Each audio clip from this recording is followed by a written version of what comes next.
সময় এগোয়, পাল্টায় রাজনৈতিক সমীকরণও। ক্যালেন্ডারে পাতায় উল্টানোর সঙ্গে সঙ্গে রাজ্যের রাজনৈতিক ছবিতেও ধরা পড়েছে নতুন বাস্তবতা।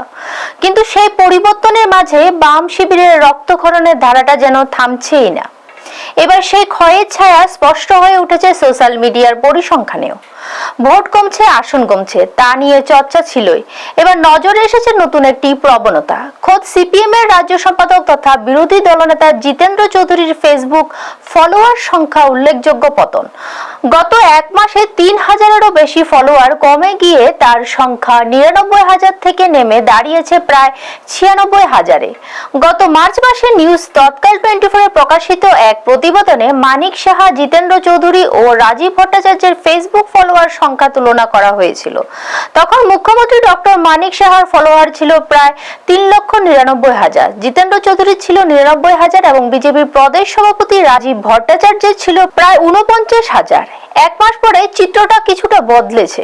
বর্তমানে মুখ্যমন্ত্রী ডক্টর মানিক সাহার ফলোয়ার বেড়ে দাঁড়িয়েছে ৪,০৩,০০০-এ। রাজীব ভট্টাচার্য ৫০,০০০-এর গণ্ডি পার করেছেন, কিন্তু বিপরীত ছবি জিতেন্দ্র চৌধুরীর ক্ষেত্রে ফলোয়ার বাড়ার বদলে কমে গেছে।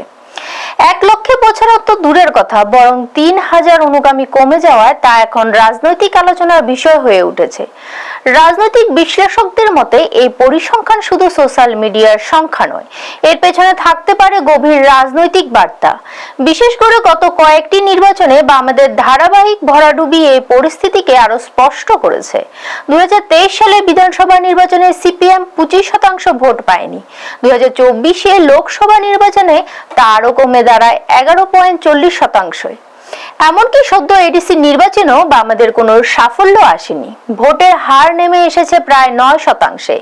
এই পরিস্থিতি নিয়ে ইতিমধ্যে উদ্বেগ প্রকাশ করেছে সিপিআইএম দলের বরিষ্ঠ নেতা ও প্রাক্তন মুখ্যমন্ত্রী মানিক সরকার। তিনি স্পষ্টভাবে জানিয়েছেন, এই ধারাবাহিক ব্যর্থতার কারণ খতিয়ে দেখা জরুরি। তবে প্রশ্ন উঠেছে, মাঠের পরাজয়ের প্রভাব কি সোশ্যাল মিডিয়াতেও পড়েছে? ফেসবুকে আনফলো করার প্রবণতা কি নেতৃত্বের প্রতি আস্থাহীনতার ইঙ্গিত দিচ্ছে? পলিট ব্যুরো সদস্য হওয়া সত্ত্বেও কেন জনভিত্তি কমছে তা নিয়ে দলের অন্দরেই শুরু হয়েছে আলোচনা। রাজনৈতিক মহলের একাংশের মতে এই প্রবণতা শুধু সামাজিক মাধ্যমে ফেসবুকের পরিসংখ্যান নয়, বরং বাম রাজনীতির বর্তমান অবস্থার প্রতিফলনও। সামনের সময় বলবে এ ধারা সাময়িক নাকি আরো বড় সংকটের পূর্বাভাস। ব্যুরো রিপোর্ট, নিউজ তৎকাল 24।